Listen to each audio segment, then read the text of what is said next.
You are sitting in a coffee shop. The smell of roasted beans and the hum of conversation usually relaxes you. You are reading or perhaps scrolling through your phone when someone sits at the table directly across from your peripheral vision.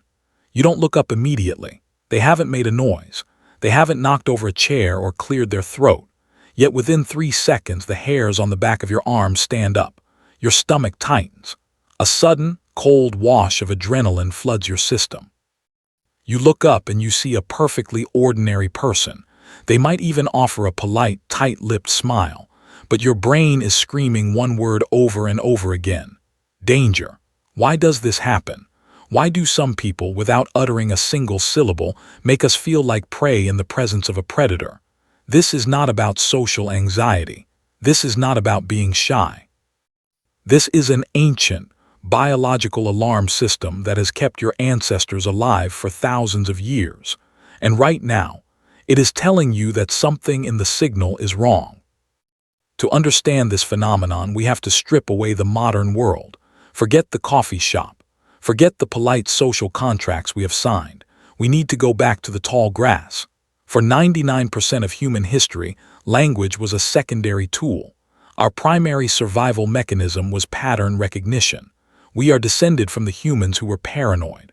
The ones who weren't nervous when the leaves rustled didn't survive to pass on their genes. We are the children of the anxious. We are the offspring of the hypervigilant.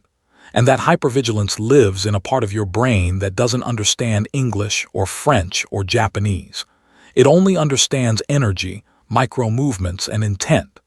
When someone makes you nervous without speaking, your primitive brain has detected a glitch in their matrix.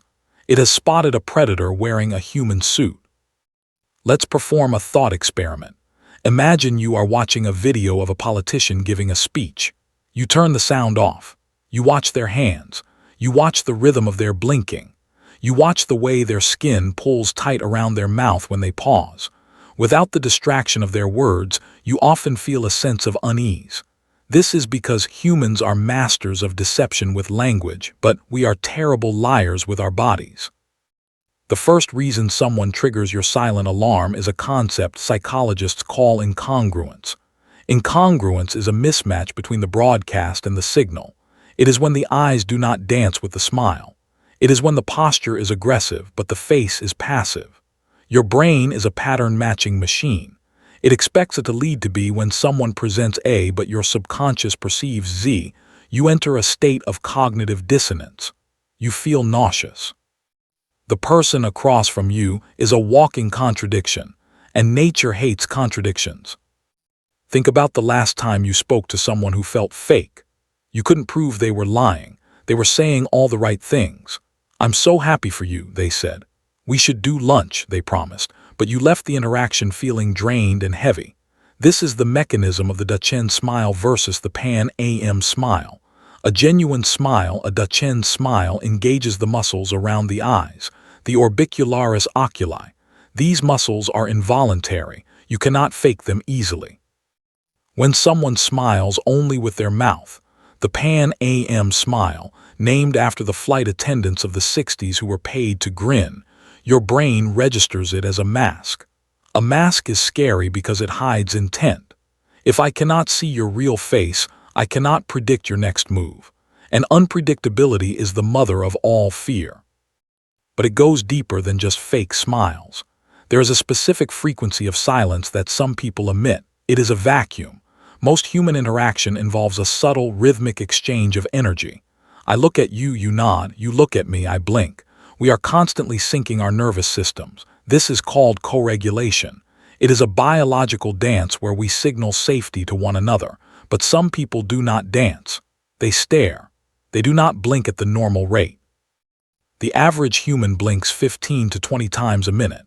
When someone blinks significantly less, or when their stare is fixed and unmoving, it triggers a primal fear response known as the predatory gaze. In the wild, the only time an animal stares without blinking is when it is about to attack. If you are locking eyes with a tiger, the tiger is calculating the distance to your jugular. When a human does this, even over a spreadsheet in an office, your amygdala, the brain's fear center, lights up like a Christmas tree. You are being hunted. Let's look at the philosophy of the other.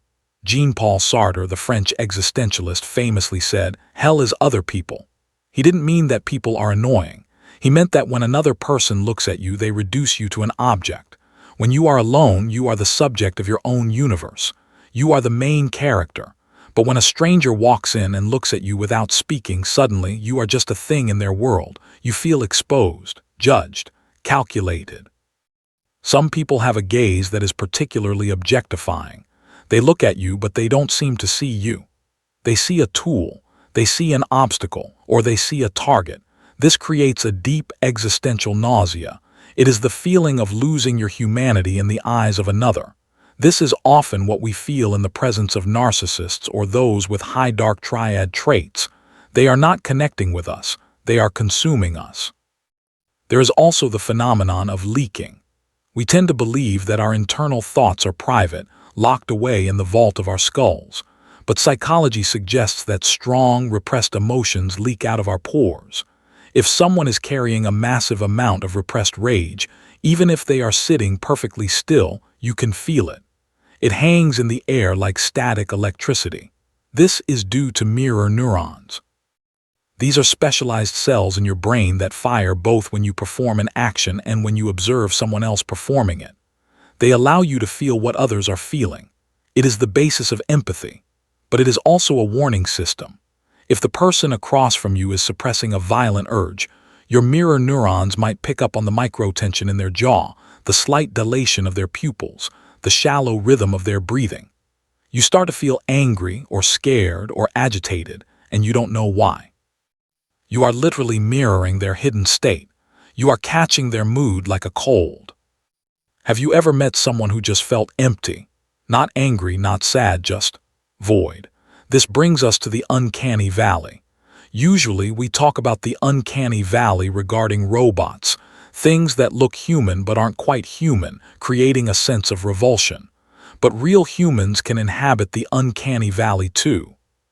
People who have dissociated from their own emotions, perhaps due to severe trauma or certain personality disorders, can present a flat affect. Their face is a blank sheet. Their voice has no melody. This lack of emotional signaling is terrifying to the human brain because we rely on emotional feedback to navigate safety. If I smile and you don't smile back, if I frown and you don't react, I am navigating blind. I am flying a plane with no instruments. The brain creates anxiety to force you to leave the situation. The nervousness you feel is not a disorder, it is a propulsion system. It is your intuition saying, "Get out." We must also consider the concept of the shadow.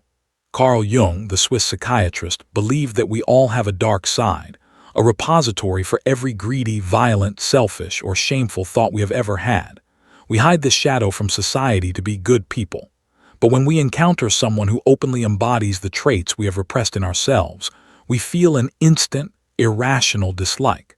We feel nervous because they remind us of the monster living in our own basement. This is a projection. Sometimes, the person making you nervous hasn't actually done anything wrong. They simply reflect a part of yourself that you are terrified to acknowledge. They are a dark mirror.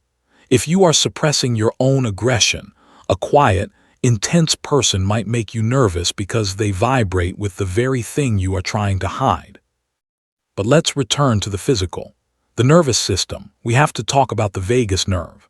This is the superhighway connecting your brain to your body. It controls your heart rate, your digestion, your relaxation. It is constantly scanning the environment for neuroception, the subconscious detection of safety or threat. There are people who, often through no fault of their own, have a nervous system that is stuck in fight or flight. They are vibrating at a frequency of chaos. When you enter their field, your vagus nerve picks up on this dysregulation. It's like standing next to a humming power line. You can feel the electricity. If you are an empathetic person or a highly sensitive person, you are a sponge for this energy. You absorb their chaos. You might walk away from them feeling suddenly exhausted, needing a nap, or having a headache. They have vampirized your energy without saying a word. Consider the role of context. Context is the frame around the picture. If you see a clown at a circus, you laugh. If you see a clown in a forest at midnight, you run. Some people make us nervous because they are out of context. They are liminal people. They don't seem to fit the environment they are in. They are too dressed up or too dressed down. They are too loud in a library or too quiet at a party.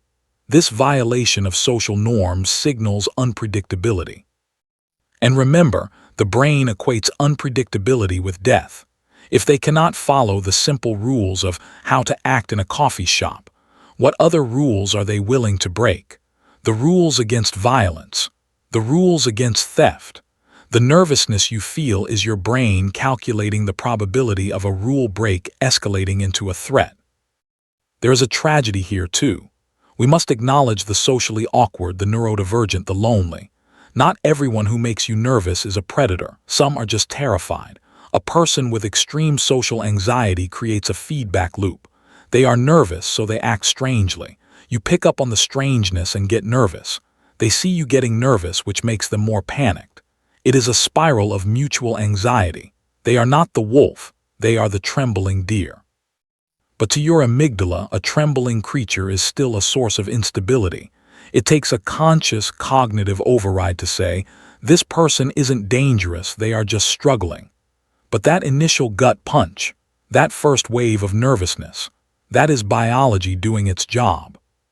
So what do we do with this information? Do we become paranoid? Do we hide in our homes? No, we learn to decode the signal. We learn to honor the intuition without becoming a slave to it.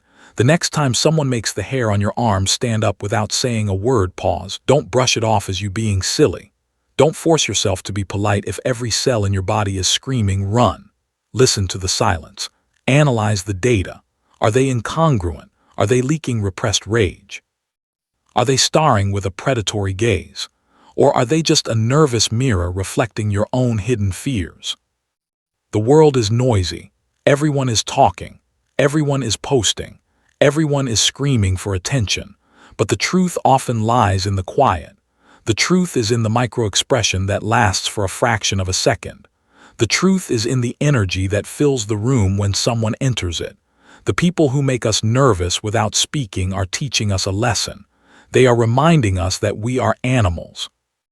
They are reminding us that we are connected by invisible threads of perception that science is only just beginning to understand. Trust the silence. It speaks louder than they ever could. The next time you feel that cold drop in your stomach, remember, your body knows something you don't, and it might just be trying to save your life.